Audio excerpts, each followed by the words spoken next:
നമസ്കാരം, എൻ്റെ പേര് നിതിൻ എഫ് എന്നാണ്. ഞാൻ SVT ഹോസ്പിറ്റലിലെ കൺസൾട്ടൻറ്റ് സൈക്കോളജിസ്റ്റാണ്.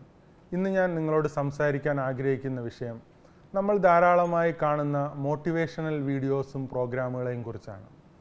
നമുക്കെല്ലാവർക്കും ജീവിതത്തിൽ ഒരു മോട്ടിവേഷൻ അത്യാവശ്യമാണ്. നമ്മുടെ ജീവിതം മുന്നോട്ട് കൊണ്ടുപോകുന്നതിന് പലതരത്തിലുള്ള മോട്ടിവേഷൻ നമ്മളെ ഹെൽപ്പ് ചെയ്യുന്നുമുണ്ട്. പക്ഷേ ഇന്നത്തെ കാലഘട്ടത്തിൽ നമ്മൾ കാണുന്ന മോട്ടിവേഷൻ പ്രോഗ്രാമുകളും വീഡിയോസൊക്കെ യഥാർത്ഥത്തിൽ നമ്മളെ ഹെൽപ്പ് ചെയ്യുന്നുണ്ടോ ഇല്ലയോ എന്നുള്ളത് നമ്മൾ മനസ്സിലാക്കേണ്ടത് വളരെ അത്യാവശ്യമുള്ളൊരു കാര്യമാണ്. കാരണം ഇന്നത്തെ ഒരു പോസ്റ്റ് മോഡേൺ മോട്ടിവേഷണൽ പ്രോഗ്രാമുകളും വീഡിയോസൊക്കെ തന്നെ സ്റ്റാൻഡപ്പ് കൊമേഡിയന്മാർ ചെയ്യുന്ന പോലുള്ള പ്രോഗ്രാമുകളാണ് പലപ്പോഴും അവർ ചെയ്യുന്നത്. ഓഡിയൻസിനെ ഭയങ്കരമായിട്ട് ചിരിപ്പിച്ച് അല്ലെങ്കിൽ കയ്യടി നേടുന്ന രീതിയിലുള്ള പ്രോഗ്രാമുകളാണ് പലപ്പോഴും ചെയ്യുന്നത്. ഇപ്പോൾ നമ്മൾ കോമഡി പ്രോഗ്രാം കാണുന്നത് കൊണ്ട് പ്രോബ്ലം ഒന്നുമില്ല, അല്ലെങ്കിൽ അത്തരത്തിലുള്ള എൻ്റർടൈൻമെൻറ്റ് ആക്ടിവിറ്റികൾ നമ്മൾ എൻഗേജ്ഡ് ആവുന്നതുകൊണ്ട് പ്രോബ്ലം ഒന്നുമില്ല. പക്ഷേ നമ്മുടെ ലൈഫിനെ ഒരു റിയലിസ്റ്റിക്കായിട്ട് അപ്രോച്ച് ചെയ്യുന്നതിന് പകരം അൺറിയലിസ്റ്റിക്കായിട്ട് ഇത്തരത്തിലുള്ള സിറ്റുവേഷൻസ് ക്രിയേറ്റ് ചെയ്യുമ്പോൾ നമ്മൾ വലിയ രീതിയിലുള്ളൊരു ഫ്രസ്ട്രേഷൻ ഉണ്ടാക്കുന്നു എന്നുള്ളത് നമ്മൾ മനസ്സിലാക്കിയിരിക്കേണ്ട വളരെ വസ്തുതാപരമായിട്ടുള്ളൊരു കാര്യമാണ്. ഇപ്പം നമ്മളൊരു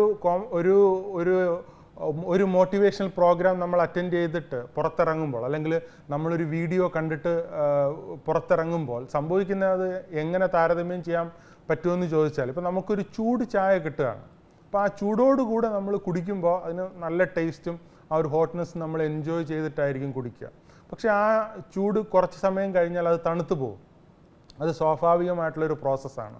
അപ്പോൾ ഈ ഇന്നത്തെ കാലഘട്ടത്തിൽ നമ്മൾ കാണുന്ന മോട്ടിവേഷണൽ വീഡിയോസ് എല്ലാം ഇതുപോലെയാണ്. അതായത് നമ്മൾ കാണുമ്പോൾ നമ്മളെ വലിയ രീതിയിൽ സ്വാധീനിക്കുമെങ്കിലും കുറച്ച് കഴിയുമ്പോൾ അതിലുള്ള ഒരു മോട്ടിവേഷണൽ ഫാക്ടർ നഷ്ടപ്പെട്ടു പോകുന്നു എന്നുള്ളത് വസ്തുതാപരമായിട്ടുള്ളൊരു കാര്യമാണ്. അപ്പോൾ നമുക്ക് ജീവിതത്തിൽ ലൈഫ് മുന്നോട്ട് കൊണ്ടുപോകുന്നതിന് മോട്ടിവേഷൻ വളരെ അത്യാവശ്യമാണ്. അതിന് ഏറ്റവും പ്രധാനമായിട്ട് നമ്മൾ മനസ്സിലാക്കേണ്ടത് നമ്മളെ തന്നെ മനസ്സിലാക്കുക എന്നുള്ളതാണ്.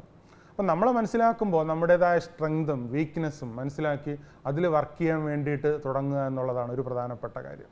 അതുപോലെ തന്നെ പ്രധാനപ്പെട്ട ഒരു കാര്യമാണ് ഈ ലോകം എങ്ങനെയാണ് വർക്ക് ചെയ്യുന്നതെന്ന് നമ്മൾ അറിയുക. ഈ ലോകത്തെക്കുറിച്ചൊരു വേൾഡ് വ്യൂ, ഒരു പെർസെപ്ഷൻ, ഒരു വിഷൻ നമ്മൾ ഉണ്ടാക്കിയെടുത്താൽ മാത്രമേ വളരെ കോൺക്രീറ്റ് ആയിട്ടുള്ള, വളരെ സ്ട്രോങ് ആയിട്ടുള്ള, കോൺഫിഡൻ്റ് ആയിട്ടുള്ള ഒരു വിഷൻ നമ്മൾ ഉണ്ടാക്കിയെടുത്താൽ മാത്രമേ നമുക്ക് ഈ ലോകത്ത് ഏബിളായിട്ട് മുന്നോട്ടേക്ക് പ്രൊസീഡ് ചെയ്ത് പോകാനായിട്ട് കഴിയുകയുള്ളൂ എന്നുള്ള വസ്തുത നമ്മൾ മനസ്സിലാക്കിയിരിക്കുക. അല്ലാതെ ഇത്തരത്തിലുള്ള ടെമ്പററി ആയിട്ടുള്ള മോട്ടിവേഷണൽ പ്രോഗ്രാമുകളും വീഡിയോകളും നമ്മൾക്ക് ഗുണത്തെക്കാളേറെ കൂടുതൽ ദോഷം ചെയ്യുന്നു എന്നുള്ളതാണ് വസ്തുത. കാരണം അപ്പം നമ്മളൊരു പ്രോഗ്രാം കാണുമ്പോൾ നമ്മളിൽ ഇല്ലാത്ത രീതിയിലുള്ള അൺറിയലിസ്റ്റിക് ആയിട്ടുള്ള എക്സാജുറേറ്റഡ് ആയിട്ടുള്ളൊരു ഫീലിംഗ് ആണ് അവിടെ ക്രിയേറ്റ് ചെയ്യപ്പെടുന്നത്. ആക്ച്വലി നമ്മളൊരു സംഭവമാണ്, നമ്മൾ വിചാരിച്ചാൽ എല്ലാ കാര്യങ്ങളും നടക്കും എന്നുള്ള രീതിയിൽ ആണ് അവിടെ ചിത്രീകരിക്കപ്പെടുന്നത്. ആക്ച്വലി ഈ ലോകം അങ്ങനെയല്ല. നമ്മൾ ഉദ്ദേശിക്കുന്ന എല്ലാ കാര്യങ്ങളും നടക്കത്തില്ല എന്നുള്ളത് റിയാലിറ്റിയാണ്. കുറേ കാര്യങ്ങൾ നടക്കും, കുറേ കാര്യങ്ങൾ നടക്കില്ല. അപ്പം നമ്മൾ എല്ലാ ഓപ്ഷൻസും ട്രൈ ചെയ്യണം, വേണ്ട അല്ലെങ്കിൽ നമ്മൾ പിന്മാറിപ്പോകണം എന്നുള്ളതല്ല ഞാൻ ഉദ്ദേശിക്കുന്നത്. പക്ഷേ നമ്മുടെ ജീവിതത്തെക്കുറിച്ചും നമ്മുടെ സിറ്റുവേഷൻസിനെ കുറിച്ചും നമ്മുടെ സറൗണ്ടിങ്സിനെ കുറിച്ചും വ്യക്തമായിട്ടുള്ള ഒരു റിയലിസ്റ്റിക് ആയിട്ടുള്ള ഒരു അവയർനെസ് നമ്മളിൽ ഉണ്ടാക്കുക എന്നുള്ളതാണ് ഏറ്റവും പ്രധാനപ്പെട്ട കാര്യം എന്ന് നമ്മൾ മനസ്സിലാക്കിയിരിക്കുക. അല്ലാതെ നമ്മൾ ഈ മോട്ടിവേഷണൽ പ്രോഗ്രാമുകൾ മാത്രം ഡിപ്പെൻഡ് ചെയ്യുന്നതുകൊണ്ട് ജീവിതത്തെ ലോങ് ടൈം ഹെൽപ്പ് ചെയ്യില്ല എന്നുള്ളത് നമ്മൾ മനസ്സിലാക്കിയിരിക്കുക. അപ്പോൾ ഈ അൺറിയലിസ്റ്റിക് ആയിട്ടുള്ള ഈ എക്സാജുറേറ്റഡ് ഫീലിംഗ് നമ്മളുടെ ഉള്ളിൽ നിന്ന് മാറിക്കഴിയുമ്പോൾ, ഈ മോട്ടിവേഷണൽ പ്രോഗ്രാം കണ്ട് കുറച്ച് കഴിയുമ്പോൾ അത് മാറും.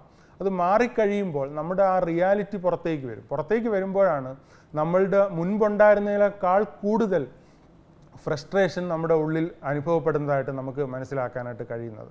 അപ്പോൾ നമ്മൾ കൂടുതൽ നമ്മുടെ ഉള്ളിലുള്ള ആങ്സൈറ്റിയും ഡിപ്രസീവായിട്ടുള്ള എലമെൻറ്റ്സൊക്കെ കൂടുകയും ലൈഫ് കൂടുതൽ സ്ട്രഗ്ലിംഗ് ആയിട്ട് ഫേസ് ചെയ്യുന്നതിന് കാരണമാകും. അപ്പോൾ അതുകൊണ്ട് വളരെ ഗ്രൗണ്ടഡ് ആയിട്ട് റിയലിസ്റ്റിക് ആയിട്ട് നമ്മൾ ലൈഫിനെ കാണുകയും ഓരോ ദിവസവും നമ്മളെ തന്നെ ഇമ്പ്രൂവ് ചെയ്യാൻ വേണ്ടിയിട്ട് ശ്രമിക്കുകയും ചെയ്യുന്നതാണ് കുറേ കൂടെ റൈറ്റ് ആയിട്ടുള്ള സ്ട്രാറ്റജി എന്ന് നമ്മൾ മനസ്സിലാക്കിയിരിക്കുക. നമ്മുടെ ലൈഫിൽ ഗോളുകളൊക്കെ സെറ്റ് ചെയ്യുന്നതുകൊണ്ട് കുഴപ്പമൊന്നുമില്ല. പക്ഷേ ആ ഗോളുകളൊക്കെ സെറ്റ് ചെയ്തിട്ട് റിയലിസ്റ്റിക്കായിട്ട് അതിനെ അപ്രോച്ച് ചെയ്യും. അതിന് വേണ്ടിയിട്ട് ആ ഗോളിലെത്താൻ വേണ്ടിയിട്ട് ആത്മാർത്ഥമായിട്ടുള്ള ശ്രമങ്ങളാണ് നമ്മൾ നടത്തേണ്ടത്. അപ്പോൾ അതിന് വേണ്ടിയിട്ട് ഉള്ള സാഹചര്യം ഇവോൾവ് ചെയ്ത് വരും. ഇപ്പം നമ്മൾ എത്ര ശ്രമിച്ചിട്ടും ചില ഗോളിൽ നമുക്ക് എത്താൻ പറ്റിയില്ലെങ്കിൽ നമ്മൾ അവിടെ സ്ട്രക്കപ്പായി നിൽക്കാൻ പാടില്ല.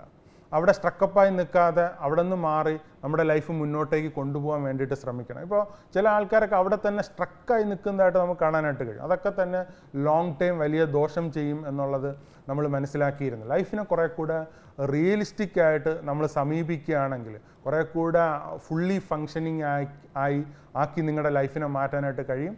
അതിന് നിങ്ങൾ പരമാവധി ശ്രമിക്കുക. Thank you so much. All the best.